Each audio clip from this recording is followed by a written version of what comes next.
निराश मन में सफलता कहीं न कहीं अदृश्य रह जाती है और प्रसन्न मन में सफलता द्वार खोल के रहती है। खाली हमें वो फासला तय करने का रहता है। तो आप कोरोना काल एक विषम परिस्थिति है और विषम परिस्थिति में भी कैसे हम हिम्मत रखें, इसके लिए आज हमें प्रेरणा देने के लिए, हमारे उत्साहवर्धन के लिए राजस्थान के प्रतापगढ़ जिले का एक प्रतिष्ठित नाम जो समाज सेवा और राजनीति में सक्रिय है और प्रतापगढ़ के नगर परिषद के सभापति आदरणीय श्री कमलेश जी डोसी हमारे साथ है। आइए हम उनसे कुछ प्रेरणा लेते हैं, कुछ ऊर्जात्मक संवाद करते हैं। सबसे पहले आपको नमस्कार है। आप हमारे जावरा के जमाई साहब हैं और निश्चित ही हम सभी के लिए बहुत ही प्रेरणा के एक स्रोत हैं। तो सबसे पहले मैं आपसे जानना चाहूँगा कि आपका समाज सेवा और राजनीति के क्षेत्र में कैसे आप सक्रिय हुए, वो कहानी हमको बताइए। देखिए उमेश जी, मेरे परिवार की जो पृष्ठभूमि है, जनसंघ से लेकर के आज तक हमारा परिवार, चाहे मेरे दादाजी हो, मेरे बड़े पापा हो, इनका राजनीति में लगातार संपर्क और वर्चस्व रहा है। लेकिन मेरा कोई लक्ष्य राजनीति की तरफ मुड़ना नहीं था। लेकिन 1992 का एक ऐसा अध्याय जिसमें कुमार पाल भाई और प्रज्ञाश्री जी के माध्यम से प्रतापगढ़ में एक शिविर लगा और उसमें 200 युवाओं की एक टीम बनी और उस टीम का मुखिया मुझे बनाया गया 92 में।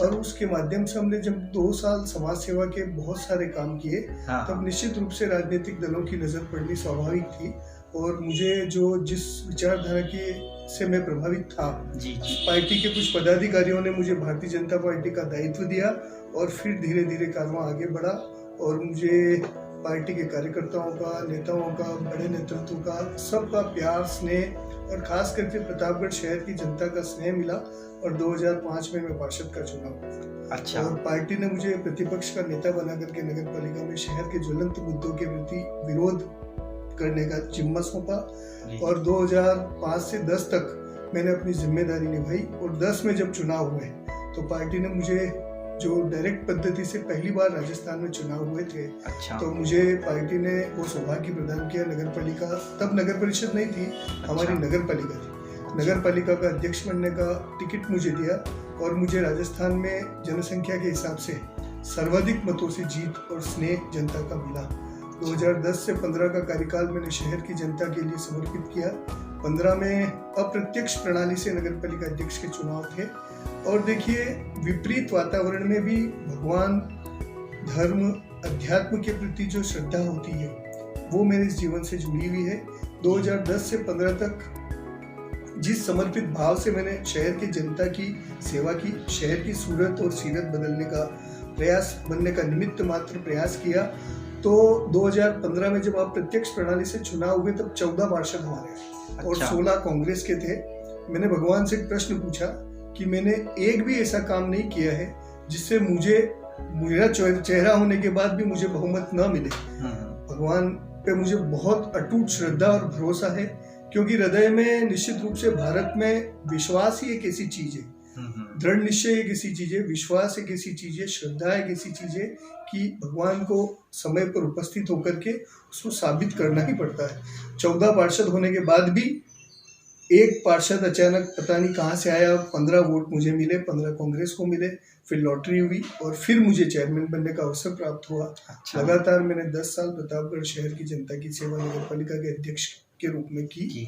मेरा इस आपके माध्यम से कहना है कि सेवा और समर्पण के भाव से और सेवा के क्षेत्र में काम करने के बाद निश्चित रूप से जब राजनीति में प्रवेश होता है तो उसका परिदृश्य और राजनीति के अंदर काम करने का एक पूरा माहौल अलग है। निश्चित ही समाज सेवा में आए और फिर राजनीति में आए तो उसका एक अलग ही कार्य क्षेत्र और आनंद आया आपको कार्य करने का। तो प्रतापगढ़ के बारे में थोड़ा सा हमको बताइए कि जो प्रतापगढ़ जिला है और जो आपकी नगर परिषद है, हमारे मध्य प्रदेश में शायद नगर पालिका और नगर परिषद तो वो थोड़ा सा एक कुछ अंतर है, तो प्रतापगढ़ के बारे में हमको बताइए। मैं सच पूछा आपने, कल आपने भी जब मेरे से पूछा तो आपने कहा प्रतापगढ़ नगर परिषद हमारे यहाँ पंचायत से कुछ बड़ा होता है उसको परिषद कहते हैं। लेकिन ये स्वरूप ढांचा मध्य प्रदेश का अलग है, राजस्थान का अलग है। आपके यहाँ जिस परिभाषा में इस प्रतापगढ़ की नगर परिषद को कहा जा सकता है उसको नगर पालिका परिषद कहा जा सकता है, क्योंकि देयर आर 3 कैटेगरी, नगर निगम सबसे बड़ी है, उससे बाद में नगर परिषद है जो जिला स्तर पर होती है, और उसके बाद नगर पालिकाएं होती है। जी यस, तो हम सेकंड कैटेगरी का प्रतापगढ़ का छोटा सा शहर है। 2008 में वसुंधरा जी ने इसको जिला बनाया और जिला बनने के नाते जिला स्तर की नगर परिषद है। और शहर हमारा बहुत छोटा था। मैंने सुनियोजित योजना बना करके पार्षदों का, अधिकारियों का और हमारे शीर्ष नेतृत्व के आशीर्वाद से 3.5 करोड़ के बजट को पार करते 55 करोड़ तक ला करके हमने शहर की सूरत और सीरत बदलने का प्रयास किया। जो शहर की जनता का स्नेह जो मुझे 2 बार मिला, वो इस बात का साक्षात प्रमाण है। नहीं तो आपने निश्चित ही 2 बार के कार्यकाल में बहुत ही महत्वपूर्ण कार्य किए हैं। उसमें मुझे पता चला है कि आपने योग भवन भी बनाया है और ऐसे कई अनेक कार्य किए होंगे, तो कुछ उसके बारे में हमको थोड़ा सा बताइए आप। देखिए, योग एक ऐसी विधा है, पहला सुख निरोगी काया की कल्पना को लेकर के ये योग प्राचीन विधा इस भारत की थी, जो शायद इस मोबाइल के युग में, इस कलयुग की चकाचौंध में युवा पीढ़ी जिस प्रकार अपनी राह भटक रही है, वहाँ पर इस योग को लोग भूलते जा रहे थे। लेकिन मैं नमन करता हूँ एक अवतरित पुरुष को, बाबा रामदेव जी को, जिसने इस पुरानी विधा को निकाल करके घर घर तक पहुँचाने का दृढ़ संकल्प किया। और निश्चित रूप से उनके संकल्प को हम नमन करते हैं। और आज पूरे देश को उन्होंने बदल सा रख दिया है। सुबह योग की परिभाषा बदल दी है। आज नौजवान पीढ़ी जिस प्रकार योग की तरफ भाग रही है, इसका पूरा का पूरा श्रेय ऋषि मुनियों और हमारे भगवान के बाद जाता है तो बाबा रामदेव जी को जाता है, इस महापुरुष अवतरित पुरुष को जाता है। क्योंकि योग के माध्यम से बाबा रामदेव जी ने इस कोरोना काल में इसलिए इंडिया टीवी के माध्यम से जिस समर्पित भाव से पूरे जीवन जीने की कला और पद्धति, कब खाना, कब पीना, कैसे सोना, कैसे बैठना, कैसे चलना, कब उठना और नित्य नियम क्या क्या इस स्वस्थ शरीर के लिए पूरा व्यक्तित्व का होना चाहिए, बाबा जी ने पूरे इस योग की परिभाषा बदली। और मैं नमन करता हूँ ऐसी 2 हस्तियों को, जो 2 महर्षि इस देश में अभी हुए हैं। बाबा जी ने इस योग को देश के घर घर तक पहुंचाया। और दूसरे युग ऋषि नरेंद्र मोदी जी को भी मैं नमन करता हूं, जिन्होंने बाबा जी के इस योग की कल्पना को अंतर्राष्ट्रीय स्तर पर, विश्व स्तर पर पहुंचा करके भारत की इस विधा को पूरा विश्व माने। पूरे देश में अनेक सैकड़ों देश में इस योग को मनाने के पीछे बाबा रामदेव जी और नरेंद्र मोदी जी ने जो पुरुषार्थ किया है, निश्चित रूप से यह साबित करता है कि भारत में अध्यात्म है, भारत में ताकत है, भारत में श्रद्धा है, भारत में वह चीज़ है जो दुनिया के किसी कोने में नहीं है। केवल महज आवश्यकता थी कि उसको निकाल करके जन जन तक पहुँचाया जाए। 2015 के लिए बाबा जी का प्रतापगढ़ में आगमन हुआ था और तब मैं नगर पालिका का अध्यक्ष था। अच्छा। और मुझे पतंजलि के जो स्थानीय लोग थे, उन लोगों ने बाबा जी के इस कार्यक्रम को सुचारू रूप से बनाने के लिए जब बताया, तो मैंने कहा हमारा सौभाग्य है कि इस वक्त शासन की कलम मेरे हाथ में है और मेरी इस कलम के माध्यम से शहर की जनता इस अध्यात्म योगी के दर्शन करने का सौभाग्य प्राप्त करेगी।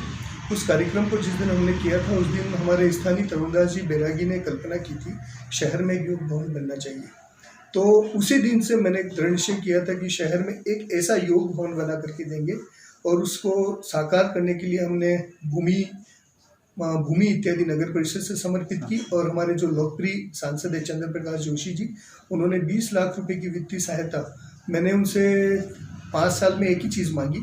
मैंने कहा 5 लाख रुपए मेरा 1 साल का नगर पालिका का हक बनता है, आप 25 लाख रुपए मुझे योग भवन के लिए दोगे तो चीत एक स्थायी यादगिरी आपकी हमेशा की। और आज मुझे प्रसन्नता है कि शानदार योग भवन, मैं सोचता हूँ कि पूरे राजस्थान में नगर पालिका द्वारा निर्मित एकमात्र योग भवन है। और तब मैं नगर पालिका का अध्यक्ष होने के साथ साथ मैंने बायलॉज में एक चीज़ डाली थी कि नगर पालिका की ऐसी कई भवन है जो किसी इंटरेस्टेड व्यक्ति के जाने के बाद जहाँ धूल जमती है, जाले जमते हैं, मेंटेनेंस नहीं रह पाता है, तो योग भवन का भी ऐसी दुर्दशा न हो, ऐसी कल्पना मैंने वहाँ को करके तभी यह निश्चय किया था कि आजीवन तक पतंजलि योग समिति इसका रखरखाव करेगी, इसका मेंटेनेंस करेगी और इस भवन को उनके सुपुर्द हम करेंगे। और मुझे खुशी है कि आज 100 से 150 लोग प्रातः रोज तरुणदास जी बैरागी और उनकी पूरी टीम के साथ इस प्रतापगढ़ शहर को योगमय बनाने के लिए योगमय बना करके निरोगी होने की कल्पना को साकार कर रहे हैं। नहीं, निश्चित ही आपकी जो धार्मिक और आध्यात्मिक और योग के प्रति जो भावना है वो बहुत ही प्रेरणादायी है। और मैं आपके जीवन के ही कुछ एक ऐसे पक्ष पे भी जाना चाहूँगा कि कुछ समय पहले किसी कोई घटना हुई थी जिसमें आपका अपहरण हुआ था, विषम परिस्थिति थी, उसमें से आप उभर कर आए, तो हर व्यक्ति के लिए आप क्या मैसेज देंगे कि किस तरह से वो घटना क्या हुई, फिर आपने कैसे अपने आप को उबारा? और कोई भी व्यक्ति, जैसे कोरोना काल में भी कई लोग निराश हो रहे हैं, हताश हो रहे हैं, घर में बैठे हुए, लॉकडाउन चल रहा है, तो ऐसे में आप क्या प्रेरणादायी संदेश देना चाहेंगे?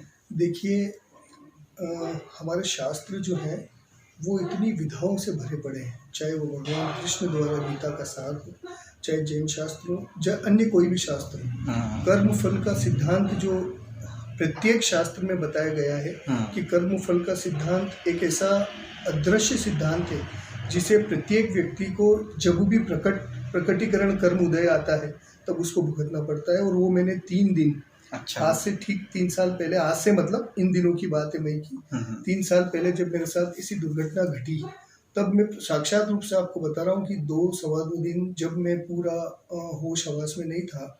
और देखिए कर्म कैसे उदय में आते हैं और कटते ही वापस कैसे समय परिवर्तन होता है। और जब मैं होश में आता हूँ तो आधे पौन घंटे का दिन और मेरा खराब रहा था, आधे पौन घंटे का समय। और मैं जब मोबाइल की हेल्प मांगता हूँ, रिक्शे की हेल्प मांगता हूँ, लोग मुझे देते नहीं हैं। और जैसे ही एक दुनिया मुट्ठी में मोबाइल के रूप में मेरे आती है और मैं एक नंबर डायल करता हूँ, उसके बाद मुझे लेने के लिए 100 गाड़ियाँ आ जाती है, 50 गाड़ियाँ आ जाती है। तो विपरीत समय में भी आपको जब तक आपके बोए हुए फल बीज उदय में आते हैं उसको काटने तक आपको शांति से उसका इंतज़ार करना चाहिए। निश्चित रूप से खराब के बाद अच्छा समय आता ही आता है। एक नहीं अनेक ऐसे उदाहरण हैं। अभी कोरोना का जो महामारी चल रही है, बाबा जी के माध्यम से हम निश्चित रूप से इसको हराने में काफ़ी हद तक तो कामयाब हुए हैं, लेकिन फिर भी इसे भयंकर संकट नहीं मानना चाहिए क्योंकि इसका क्योरेबल है। ये जो वायरस है क्योरेबल है। 98% लोग रिकवर हो रहे हैं। देयर आर 2% जो लोग हैं वो मृत्यु दर 2% हमारी है। तो क्यों हम 2% को देख करके हतोत्साहित हो रहे हैं? कोरोना का इलाज हमारे हाथ में है। अनावश्यक रूप से देखो, सरकार अपनी पाबंदियां लगाती है, सरकार अपनी व्यवस्थाएं करती है, लेकिन प्रत्येक इकाई, पंडित दीनदयाल जी उपाध्याय ने कहा था, एकात्म मानववाद का दर्शन कोई सामान्य दर्शन नहीं है। प्रत्येक इकाई जब तक अपना केयर स्वयं नहीं करेगी, सरकार 130 करोड़ लोगों के घर तक, 130 करोड़ लोगों के द्वार तक अपनी निगाहों को पहुंचाने में असफल रहती है। मैं इस कोरोना के काल में आपके इस न्यूज़ चैनल के माध्यम से जनता से और जो भी लोग इसको सुनते हैं उनसे यही अपील करना चाहता हूं कि इस विकट परिस्थिति में देश की सरकार का, प्रदेश की सरकार का, शहर की सरकार का और गांव की सरकार का जो भी नीति, नियम, निर्देश हों उसकी पालना हम स्वयं करें और अपने आप को एक स्वतंत्र इकाई मान करके अपनी सुरक्षा की जिम्मेदारी यदि अपन स्वयं ले लेंगे तो निश्चित रूप से हम इससे पार होंगे। और सकारात्मक दृष्टिकोण इसमें रखना है। और जैसा कि बहुत सारे डॉक्टर्स भी कह रहे हैं कि जो हमारी प्राचीन विधा है भाप लेने की, गर्म पानी की भाप हम लेते थे, नींबू का रस हम लेते थे। और मैं कहता हूँ जिसको पॉजिटिव होता है ना उसको अपने दिमाग को डाइवर्ट करके सकारात्मक दृष्टिकोण में लाइफ स्टाइल में शास्त्र पढ़ने हैं, अच्छी चीजें सोचनी है, परिवार के साथ अच्छी बातें करनी है और उस संकट के समय को सहनशीलता से, धैर्य से और दृढ़ निश्चय होकर के टालना। निश्चित रूप से हम इस पे विजय पाएंगे। नहीं, आपने बहुत अच्छी बातें बताई है। अब मैं आखिरी में आपसे जावरा से, चूँकि आप जावरा के जमाई साहब हैं, तो जावरा से भी आपका जुड़ाव रहा है और राजनीति में भी आप सक्रिय हैं, तो क्या जावरा को लेके आपको क्या मानते हैं आप? जावरा के बारे में भी कोई संदेश दीजिए आप। देखो, जीवन के ये भी एक क्या कहते हैं उसको कि संस्कार है। विवाह का भी एक संस्कार होता है, जो विभिन्न संस्कार इस जीवन में होते हैं जन्म से लेकर के मरण तक। तो ये मेरे भाग्य की बात है और जो लिखा होता है जहाँ ये संस्कार वहीं होता है।